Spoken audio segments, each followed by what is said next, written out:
que mais recordo no início da minha carreira e o que vejo mais diferenças prende-se sobretudo pelo facto de a minha cédula profissional é 4.632, portanto isso já reflete os anos, aos anos em que ando nesta profissão. E naquela altura realmente éramos bastante menos, o que também faz com que facilitasse algumas situações, nomeadamente no que se reporta às relações entre nós, advogados.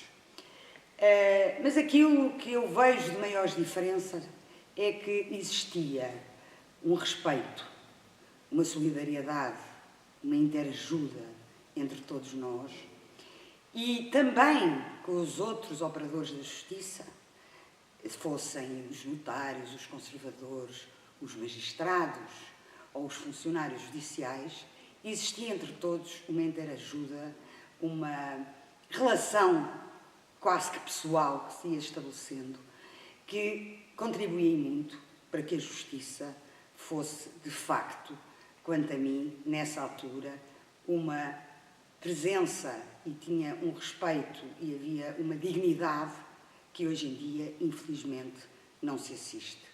Existe hoje em dia uma enorme competição desenfreada entre colegas, existe uma altivez por parte dos magistrados e existe generalizadamente um desrespeito entre as pessoas que estão na justiça, entre todos, que de facto faz uma grande diferença relativamente àquilo que se passava quando iniciei a carreira.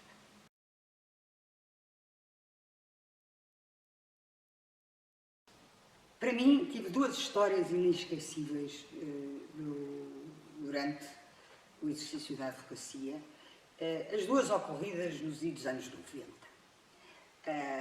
Não vou dizer os nomes, mas acho que essas histórias marcaram-me, sobretudo porque confirmaram em mim aquilo que eu entendo que deve ser a postura de um advogado, aquilo para que fui educada pelo meu patrono, pelo meu pai, e que é a dignificação da nossa profissão e o sermos pessoas sérias, honestas e competentes. E sempre como os defensores do cidadão.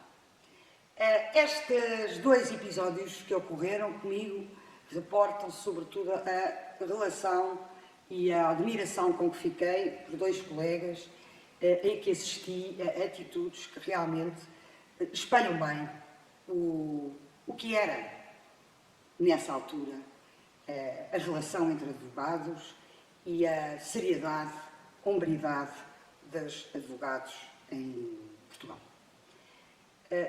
Reporta-se a uma situação em que havia um processo bastante complicado, em que eu representava uma parte e da outra parte um colega nosso, bastante mais velho do que eu. Na altura eu acharia muito, hoje em dia nem por isso, porque tinha mais de 12 anos que eu, ou 13 anos do que eu. E é um distintíssimo advogado desta praça. E lembro-me de teres um processo muito complicado em que conseguimos chegar a acordo depois de já produzidos os articulados. E combinámos, como então se fazia, e não havia sítios, nem sequer e-mails, irmos ao tribunal fazer a transação e combinámos um dia e hora e lá nos apresentámos nós para fazer a transação e fomos ao pé da senhora funcionária e a senhora funcionária disse-nos: olha, Sr. Doutores, ainda bem que apareceram porque temos aqui uma notificação e assim, já que vieram, escuso de mandar e notifico-os já. Está aqui e nós abrimos e era um despacho saneador à época. E nesse despacho saneador eu perdia ali logo no despacho saneador aquela ação. E o que é que acontece? Acontece que o colega olha para mim e diz-me: palavra entre advogados é palavra entre advogados. Senhora funcionária, nós vamos fazer a transação. Depois de fazermos a transação, nós assinamos a notificação. Se fizermos assim, sou doutora, eu cumpro a minha palavra e o meu cliente já tinha aceito esta transação e, portanto, vamos fazer a transação na mesma, independentemente desta surpresa. hoje em dia temo que tal não acontecesse na maioria dos colegas. A outra foi em pleno julgamento, era um processo de despejo e uma ação de despejo, e nesse processo estávamos em audiência de julgamento e o colega representava a autora e eu representava a rei. A autora tinha feito determinadas alegações no sentido de como não existindo residência permanente por parte da minha constituinte. E era esse o fundamento do despejo. Ao longo das testemunhas apresentadas pela própria autora, veio-se verificar que realmente era completamente falso, tal qual eu alegava, que a minha constituinte não tivesse lá a sua residência permanente.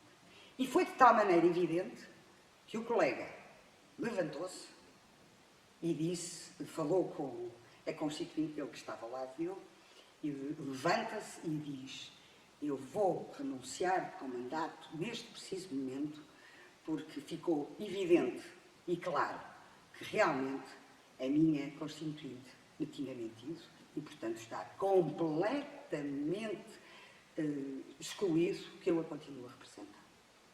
E isto passou-se em plena audiência de julgamento. Foi, de facto, também uma coisa que muito me impressionou e fiquei por esses colegas com um redobrado respeito e amizade.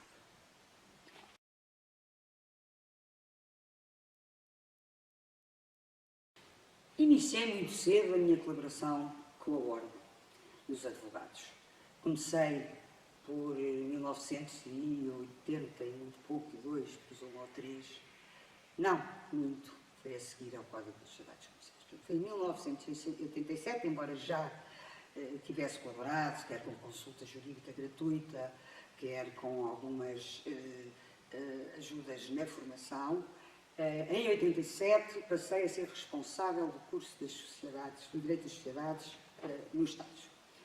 E que tive durante 4 ou 5 anos a exercer essas funções e, portanto, fui, nessa altura já estava bastante entrosada e colaborava bastante com os membros da Ordem dos Advogados.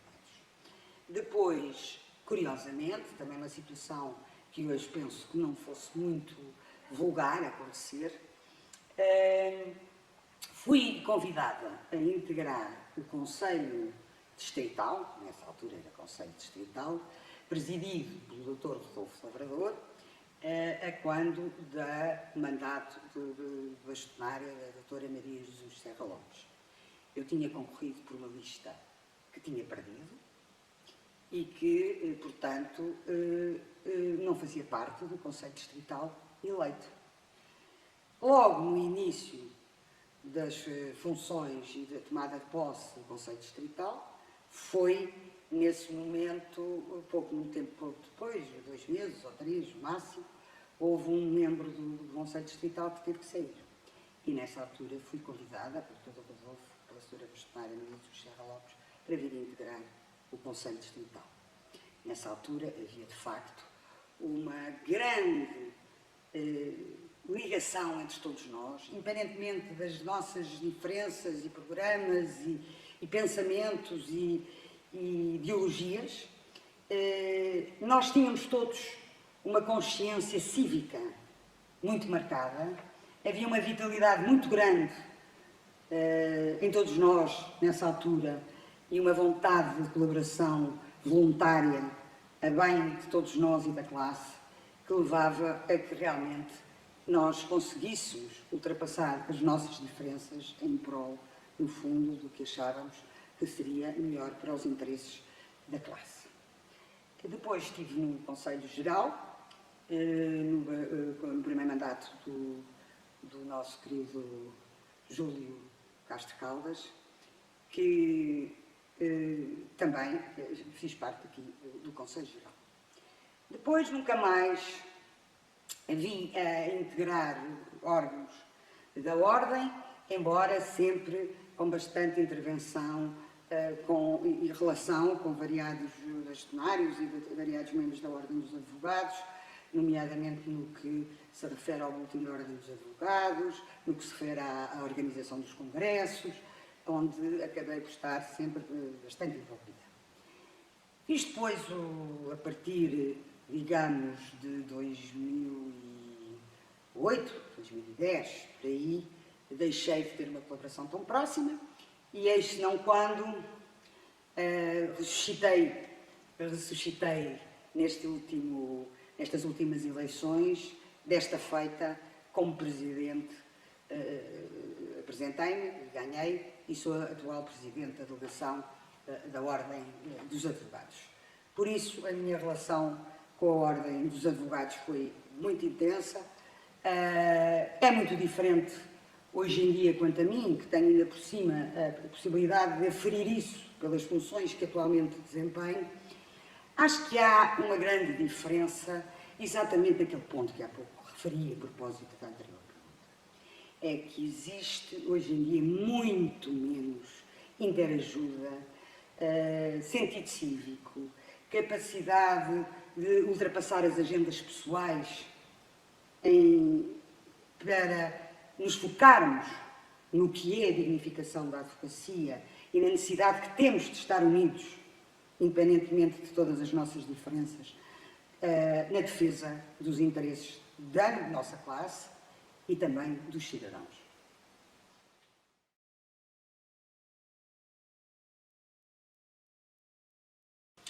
Todos nós sabemos que temos um seríssimo problema de gestão judiciária que em nada ajuda a advocacia hoje em dia.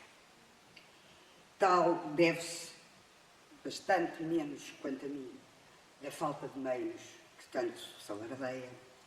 Acho que decorre de uma total ineptidão da gestão judiciária. O que existe, como nós temos este problema, portugueses, na maioria das vezes, que temos uma grande dificuldade em ser bons gestores, realmente e organizados, acho que o grande problema judiciário hoje em dia é, sobretudo, uma péssima gestão de recursos. E acho, além de que existe uma cultura judiciária completamente anquilosada e uma linguagem completamente desadequada na relação com o cidadão. Qual é o cidadão que hoje em dia entende qualquer carta ou qualquer notificação ou citação que receba de qualquer tribunal ou até de organismo público? São herméticos.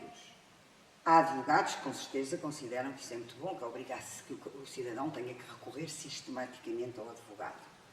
Sim, senhora, sempre que estejam em causa situações em que haja a necessidade de intervenção do advogado. Mas quantas vezes não somos, pura e simplesmente, contactados para conseguir traduzir uma mera notificação de pagamento de custas? O que é isto? O que se pretende quando a justiça é para o cidadão? Quando nós, advogados, o nosso primeiro dever é defender os direitos, as liberdades e garantias dos cidadãos. Urge que exista uma justiça mais célere, mais transparente, com mais qualidade. E isso passa por uma grande reforma em que a classe política, de facto, não tem mostrado nem ímpeto, nem capacidade de a fazer. Lanço aqui, pois, um repto a todos nós, advogados. Chegou o momento de nos unirmos. Chegou o momento de interiorizarmos que somos nós os últimos defensores dos direitos dos cidadãos.